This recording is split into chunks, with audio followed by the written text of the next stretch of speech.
Please marry my daughter. She has a beautiful face and the perfect body to bear your children. I don't want your ugly daughter or her children! Women tried to wed their daughters to the Alpha for his social and political status. But what they forgot was, marrying to Alpha meant getting blood on their hands. The vicious Alpha was known for killing 50 men in one night. It would be a punishment to get married to him. Then why did Talia get married to the vicious Alpha? What secret is she hiding? Talia was 13 when she entered the Red Moon Pack's territory. She was made to clean, cook, and serve the other wolves. Talia had no inner wolf, no powers. She was given harsh punishments and was treated like a slave. Marcy, the Alpha's daughter, treated Talia like her toy. She ordered for Talia to be locked in the prison for 3 days without any food, water, and merciless beatings from the Alpha and Luna. Until one day, when Talia got her wolf, Sylvie. Talia was extremely happy to discover her wolf. Finally, there was someone she could call her own. But the worst happened when Talia turned 18. Marcy came and stood next to Talia. Marcy had an evil grin on her face, indicating she had planned a new disaster for Talia. When suddenly she announced, Talia, we are getting you married tomorrow. The next day, Alpha Edward and Luna Layla dragged me into the Alpha's office and told me I was getting married. They never said to whom, and they never gave me the option to say no. All they said was they were getting more for my hand in marriage than I was worth, and they were glad to be finally getting rid of me. Was that really the truth? Had Alpha Edward offered me up like chattel, just to cast me off?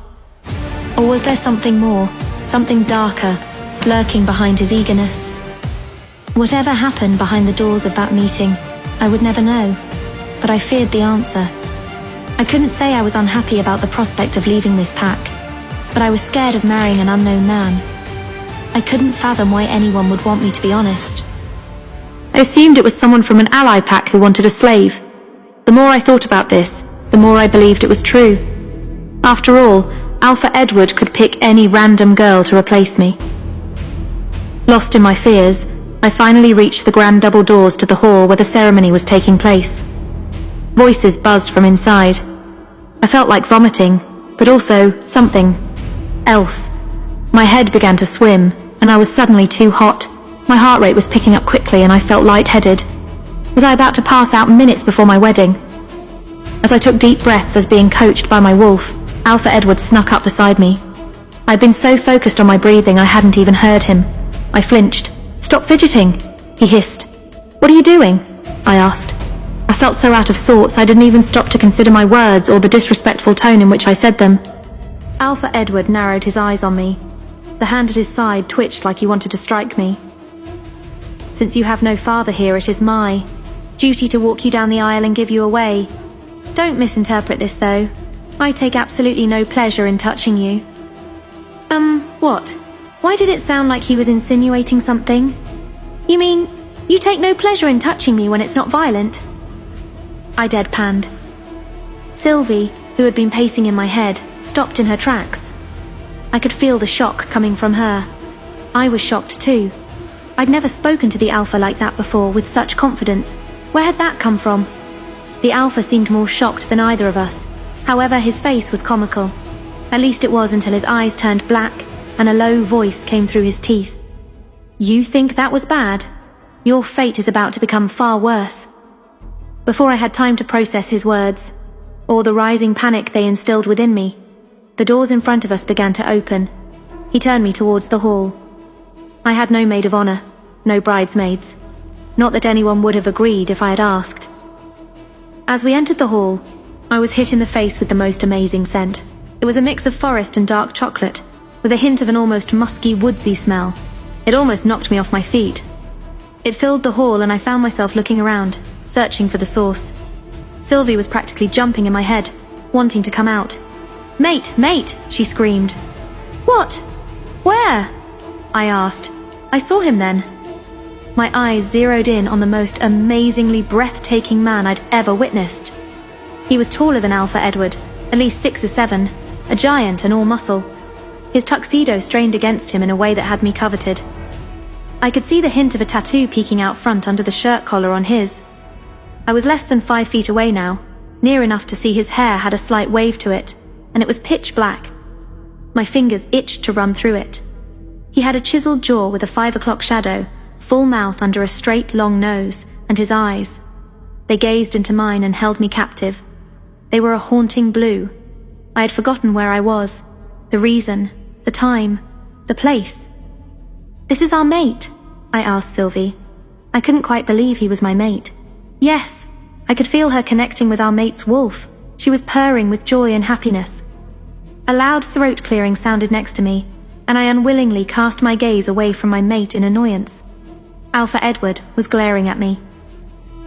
It was only then that I'd realized we'd come to a stop. The entire hall was buzzing with hushed whispers, everyone staring at me. I blushed slightly and looked down. Alpha Edward. His voice was deep, husky. It sent a shiver down my spine. "I'll take her from here." My head shot up. "Wait, I was marrying him. My mate. Who do you think? He's the only one up here other than the old guy," snarked Sylvie.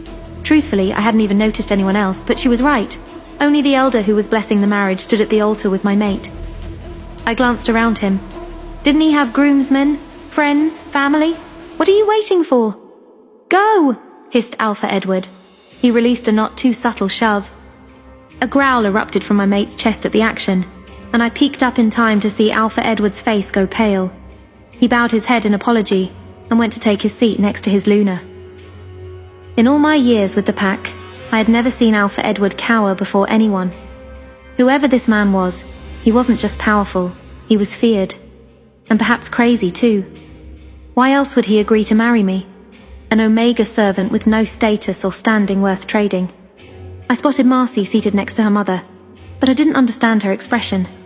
Truthfully, the second I realized whom I was marrying, I could only imagine how jealous Marcy would be. I mean, this man was a god. But she looked smug. She had a wicked little smile on her face, laughter in her eyes. Why? What did Marcy know about this man that I did not? Her expression had anxiety pooling in my stomach. Ahem. I turned my attention back to the man in front of me. He was glaring at me now, annoyance clear on his face. "I'd like to get started, if you're willing to pay attention now," he grumbled. Without waiting for an answer, he signaled to the elder to begin the ceremony. "Ladies and gentlemen, it is my honor to be here at Red Moon today to bless the union of these two children of the Moon Goddess. Shall we?" He looked at my mate. He nodded once. The elder looked to me with a soft smile, which I returned. "Do you, Talia?" He stumbled for a second and I blushed a deep red. Traditionally, he would use my full name, but since I had no memory of my past, I didn't know my last name, or even if I had a middle name. Out of the corner of my eye, I saw my mate raise his eyebrows in confusion. The elder cleared his throat and started again. "Do you, Talia of the Red Moon Pack, accept this marriage and my blessing of it?" "I do," I replied quietly. "And do you acknowledge and accept that henceforth you will no longer be a member of the Red Moon Pack?" "Yes," I replied a little more eagerly. "Then, as an elder of the Werewolf Sitting Council, I hereby strip you of any ties to the Red Moon Pack." "Alpha Edward?" The elder gestured to my Alpha, who stood up. "I accept," he said. I felt a tearing inside. Everyone in the hall sighed, the elder and my groom gasped and clutched themselves along with me. Losing a pack member was painful for everyone, but I took the pain with a smile, knowing I was officially no longer a member of this horrid pack. I felt an intense wave of freedom not to be tied to them anymore, even though I was totally unaware of how my life will be in my new pack, or why Edward had suddenly agreed to let me go. When everyone was quiet again, the elder turned to my mate. "Do you, Alpha Damon, accept Talia, former member of the Red Moon Pack, as your wife and mate, and therefore Luna of the Dark Howlers Pack?" My breathing hitched to a stop. "Alpha Damon? As in the cold-blooded Alpha Damon?" I asked Sylvie. "I guess so, but his wolf. I don't care about his wolf, Sylvie. I can't accept this, he's a bad guy." Suddenly, Marcy's smirk made sense. I was shaking as the reality of my situation started to sink in. They were marrying me off to the cruelest, most viscous alpha on this side of the world. And to make matters worse, he was my mate. What kind of sick sense of humor did the Moon Goddess have? I hadn't suffered enough. She thought she'd toss me to the merciless alpha? I do. I felt the mate bond intensify. I ground my teeth together and kept my eyes downcast, avoiding eye contact with Alpha Daemon. Talia, former member of the Red Moon Pack, do you accept Alpha Daemon of the Dark Howlers Pack to be your husband and your mate, thereby accepting your title as his Luna? I didn't want to go with him. These were my options then. Stay here and be a slave and get beaten, go with the ruthless Alpha who everyone feared, or go rogue and have nobody. Tears welled in my eyes at my situation. Please don't reject him, Sylvie whimpered. Sylvie, we can't accept him, I know, she cut me off, but you need to remember that you wouldn't be the only one losing a mate, she snapped. Closing my eyes, I sighed quietly. When I opened them, I looked into my Alpha's eyes. He was staring at me with such anger I actually took a step back. It didn't make sense. Why was he looking at me like that? Why marry me at all if all he felt was anger? Please, whispered Sylvie. Talia? The elder stepped forward. I heard a snicker I'd known anywhere behind me. Now I know why Marcy was so smug earlier. Taking a deep breath, I looked away from Alpha Daemon and down at my shoes. I do, I whispered. The mate bond intensified again with my words. I blinked away unshed tears as I sealed my fate. The elder stepped back, giving me a short look of something near to sympathy. It is my great joy to pronounce you man and wife. You may kiss. That won't be necessary. Alpha Daemon cut across him. He turned to me. Come. Dragging my feet, I turned to follow my new husband. Alpha Daemon strode down the platform, stopping briefly to shake my former Alpha's hand. They exchanged no words, but it felt disrespectful to me, like a good doing business with you vibe. I wondered for the first time how much he had offered for me. It couldn't have been very much, as I was nothing but a lowly slave for the pack. More than likely, they were probably just glad to be rid of me. Why did Alpha Daemon agree to marry me? What's his motive? He hadn't even kissed me. How could he want me? And, what I feared most to ask, what exactly did he want me for? Keeping my eyes down and my feet shuffling forward, I felt bad for whoever they replaced me with in the future. A deep sigh interrupted my thoughts, and I glanced up to see my mate's annoyed face. Can you move any faster?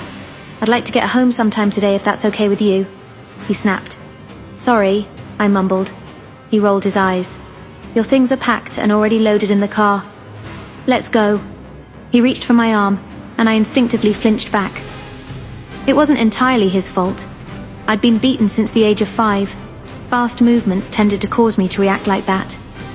Whether he knew of how I was treated here or not, though, he stopped reaching for me and dropped his hand to his side. Should I change first? I asked him. Why? I blinked at him. Am I supposed to show up to your pack in a wedding dress? Why does it matter? It didn't really. I was stalling, not wanting to be in a near personal space like a car with him. Look, I've come and got what I needed here. Now I'm going home. If you're not in the car in 2 minutes, you can walk to Dark Howlers. With that, he turned and walked away from me. Wow, he's a real charmer. I know he's a bit rough around the edges.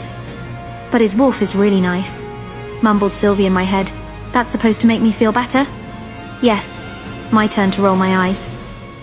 Dutifully, I followed my husband out of the pack house to a waiting black SUV. He was already seated in the driver's seat, tapping his fingers impatiently on the steering wheel. I climbed in somewhat awkwardly, thanks to the skirt of my dress, and shut my door. Glancing in the back seat, I saw a single suitcase. That would be my thing, as sad as that was. Clicking my seatbelt into place, I stared out the windshield. We weren't moving. 2 minutes passed, then 3. And 5 minutes later, we were still parked in the drive of the pack house. I broke the silence. Aren't we leaving? I asked him. Yes, as soon as these idiots get the rest of your stuff. I looked at him quizzically. What? He jabbed a thumb over his shoulder, indicating my suitcase. I actually laughed. That is the rest of my stuff. Now it was his turn to look confused. That is all you have? Yeah, I replied. Where are the rest of your clothes? They're in there. I don't have much. I shrugged. Much? You don't have anything? He barked. I shrugged again. He continued to look at me with an undecipherable expression before his expression hardened again. Whatever, he grumbled. Finally, he started the car and put it in the drive. Leaning back in my seat, I started out at the houses passing us by, giving way to more and more trees until we left the red moon behind completely. Turning onto the highway, I let out a breath I didn't know I'd been holding. I can't believe it. I know. We're actually out of the Red Moon. We don't ever have to go back, Talia. We're free. Sylvie whooped in my head. Free! Somehow this didn't feel like freedom. I'd gone from being a slave to a Luna in less than a day, to a man who might actually murder me, as he'd done so many others. Even as a slave, I'd heard all the stories of Alpha Daemon. He was feared near and far for his ability to murder. He'd wiped out entire packs. He had no mercy, no heart. He was actually known as the Heartless Alpha. And here I was, sitting in a car with him, accompanying him to his pack as his Luna and wife. Or maybe he had different plans for me entirely. It felt surreal. Should I speak to him? Try to make conversation? I floundered around in my head, searching for something to ask him that didn't involve his murder streak, or how many people he had decapitated. Hours passed. It was dark outside now, the trees a dark blur as we sped past. Suddenly, it popped into my head and out of my mouth before I could stop it. "Why didn't you kiss me?" I blurted out. Alpha Daemon glanced at me and then back to the road. Silence. "Alpha," I tried again. Nothing. I'd been so caught up in the shock before, I hadn't even minded that he didn't kiss me. But now, as my reality began to really set in, it seemed important to know why. If he hadn't married me for love, then what had he married me for? Why did this matter so much to me anyway? He was a cold-blooded murderer. I shouldn't even be thinking about kissing him, naive mate Bond. However, it seemed my mouth was not connected to my brain as I whispered, "I'm your mate." "Enough!" He snapped loudly. I flinched away from him, hurt. Naive mate Bond. I didn't speak a single word for the rest of the trip. My gaze travelled between the window and my shoes. I refused to look at him. An hour ago, he told me we'd crossed into his land. I'd simply nodded. Was I being disrespectful? Probably. But he wasn't chatting me up either way, so I didn't care. "We're here." He pulled up to a huge 10-foot gate that looked to be made of iron. 2 guards were stationed on our side, and 2 more just beyond. All 4 men were huge, but nowhere near to their alpha. The nearest guard gave a signal, and the gates swung open. Despite my qualms about this situation, I was impressed as we drove further towards the pack house. Most of the area was covered in trees, but I could spot houses in the dense forestry. Here and there, quaint cottages were dotted around with cute balconies and porch swings, gardens, and stone walk paths. I even spotted a few garden gnomes, painted grins frozen in place, peeking out from manicured lawns. It was perfect. Almost too perfect. Like the whole town had been, manufactured. 15 minutes later, Alpha Daemon pulled up to what could only be the pack house. The driveway was a big semicircle of stone bricks. Cars were parked in a line along the edge, jeeps and SUVs, almost militaristic. I took a moment to take it all in, and despite everything, I was awestruck. The pack house loomed before us, massive and commanding, at least 5 stories tall and just as wide. It wasn't just big, it was fortress-like, a place built to protect. Or imprison. Are you going to sit there and stare all night? "I'm tired," grumbled my mate. I shook my head, speedily opening my door and stepping out. I hadn't moved much over the course of the long car ride, and my legs were super stiff. I took a second to stretch them while still admiring the house. Upon closer inspection, I noticed the whole place was constructed of deep redwood. I bet it looked even better in the daylight. Talia. It took me a minute for him to catch my attention. Nobody used my name. I'd always been called slave or mutt or other various derogatory terms. "Yes, I'm coming. Just let me get my stoop. Don't bother, but I'll get you some new clothes tomorrow. You can throw that suitcase out and everything in it." He began to walk to the house, but stopped when I opened the back door of the SUV. He sighed loudly, clearly irritated. Opening the suitcase, I dug through the clothes that had been packed. Really, they were just rags until I found my objective. Closing the door, I clutched my locket. I placed it around my neck and joined him. "What's that?" he asked. "It's a locket." He raised an eyebrow. Well, it's the only thing I have that's really mine. I don't remember who gave it to me, but I had it before I came to the Red Moon." "So?" I trailed off. No, I couldn't remember the face of the person who had gifted it to me, but sometimes I swore I could hear a voice. Soft, warm, distant. It echoed through my mind like a memory just out of reach. "This, my girl, is the key to your past." Daemon feigned no interest. "Okay." He turned on his heel and I followed him, mentally rolling my eyes. He really was bad. He didn't hold the door for me, which I expected. Glancing around as I followed him through the door, I was again awestruck by how big this place was. Paintings decorated the walls that I'd have to inspect nearer later. The floor was carpeted a deep purple, contrasting nicely with the wooden interior. Antique-looking furniture was placed vicariously along the walls. This way. This floor has the common room, the kitchen, game area, and a room we use for alpha meetings. It also has a dining room for meals. The second floor belongs to my Gamma and his family. The third floor is for my Beta and his family. The fourth floor is for us, and the fifth floor is the library. That was the most he'd said to me since we'd met. Wait, us? Us? I squeaked. He stopped on the stairs and looked down at me. As if he wasn't tall enough, this was even more intimidating. Yes, us. You are my wife and Luna of this pack, but don't worry, you have your own room. Before I could ask, he trotted up the stairs, me scrambling to keep up. I was feeling lightheaded and gasping for breath by the time we reached our floor. Years of being starved for long periods of time will do that to you, I guess. I shuffled down the hall, nearly running into the back of him when he stopped abruptly in front of a door. This is your room. My room is across the hall. He pointed to a door adjacent to mine. Clothes will arrive tomorrow for you. Without another word, he opened his door and stepped inside, closing it on my shocked face. Numbly, I opened my own door and stepped inside. I don't know why I expected it to be small. Old habits, I guess. It was huge. The floor was plush, soft grey carpet. A king-size bed was set against the wall, begging for a good night's sleep. Across from the bed was an old-fashioned fireplace, already lit and filling the room with warmth and a soft glow. A neatly stacked pile of wood was placed to its side. White curtains were drawn across glass doors that looked to open to a balcony. I assumed the door to my right was a bathroom, and the double wooden doors led to a wardrobe. Again, not what I had imagined.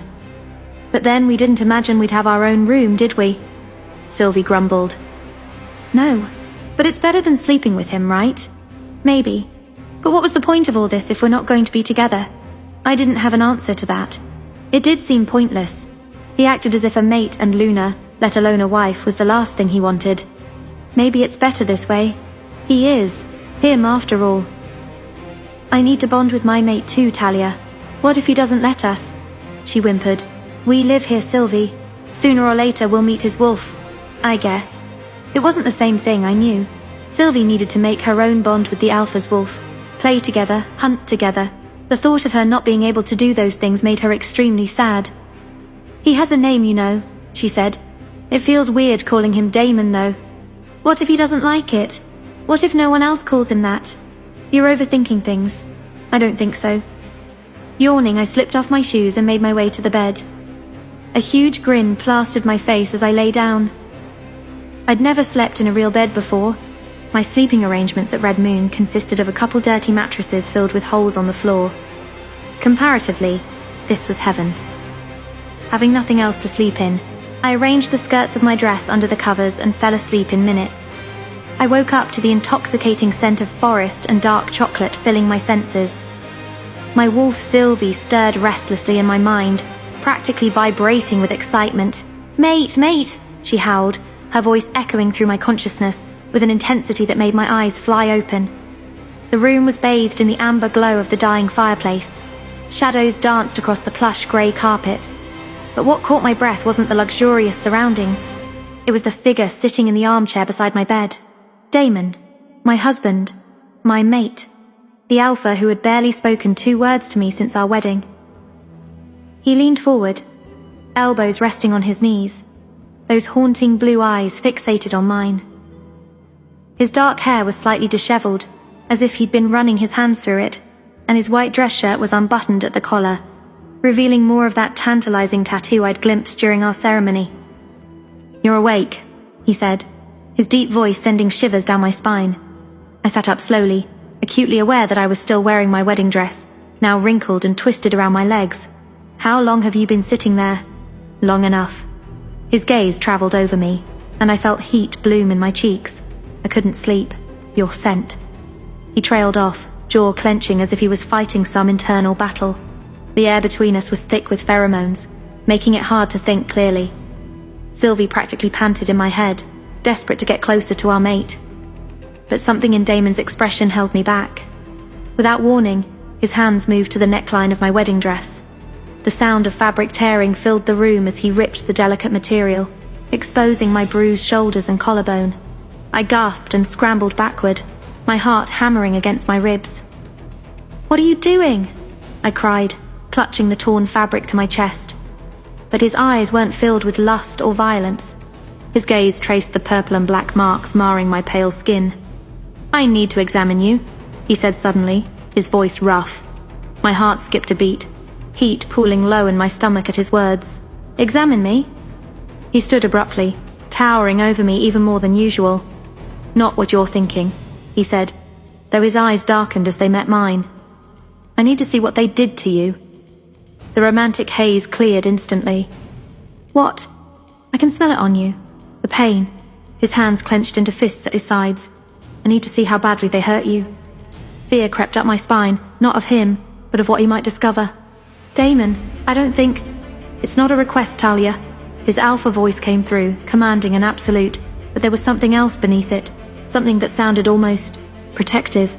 My wolf whimpered, torn between submission to our alpha and the shame of revealing our scars. I nodded slowly, not trusting my voice. "Are you thinking what I'm thinking?" barked Sylvie. "Shut up," I shouted in my mind. "Come here," Damon commanded. I approached slowly, bare feet silent on the carpet. When I was close enough to feel the heat radiating from his body, he finally looked at me. "Turn around." I obeyed, my hands trembling as I faced away from him. I felt him move closer, his body heat radiating onto my back. For a long moment, there was only silence. Then I felt the softest touch against my shoulder blade. His fingertips touched one of the scars on my back. "Who did this to you?" His voice was deadly quiet. "It doesn't matter now," I whispered. "It matters to me." His touch moved to another scar, this one deeper, more jagged. "Tell me their name." I shivered, not from cold, but from the raw possessiveness in his voice. "Alpha Edward." "But Damon, please don't." "He tortured you." It wasn't a question. His fingers continued their exploration, mapping the damage done to my body with a gentleness that brought tears to my eyes. "I survived," I said simply. He was quiet for so long I thought he wouldn't respond. Then slowly he led me to the bed. "Lie down," he said, "on your stomach." I obeyed, my pulse racing as I settled onto the bed. I felt him sit beside me, the mattress dipping under his weight. "I'm going to remove this," he said, his hands at the tie of my robe. "I need to see your back fully." The silk slipped away, leaving me exposed beneath his gaze. I buried my face in the pillow, shame burning through me. "Good goddess," he said under his breath. I thought he was revolted by the scars, but he was intrigued. "How did you get these?" He ran his finger over a particularly deep scar. "Silver," I mumbled. "Silver what? A blade?" he asked. I nodded mutely. He traced the silver scars, whispering, "That's why they did this to you. They knew exactly what you are. What do you mean?" "What am I?" I gasped, my voice breaking. His blue eyes met mine, filled with a mixture of anger and something that looked almost like pity. "Tell me what they did to you," he said intensely. "I can't," I murmured back to him, fearing retribution if I acknowledged my abuse. "Tell me," he insisted. "I must know every detail." I froze, wondering if I could trust this alpha with my story. Although, what did I have to lose by being honest about my dark past? I couldn't make up my mind. "Talia, tell me!" "It doesn't matter," I shouted. "This is just what happens to the lowest Omega." He grabbed me by the shoulders, peering into my soul. "No, you're not just any Omega." His next words sent chills down my spine. "Talia, you're—" What is Damon about to reveal? Why did he really choose me as his bride? Did he have good intentions? Or did he have some hidden motive behind our forbidden marriage?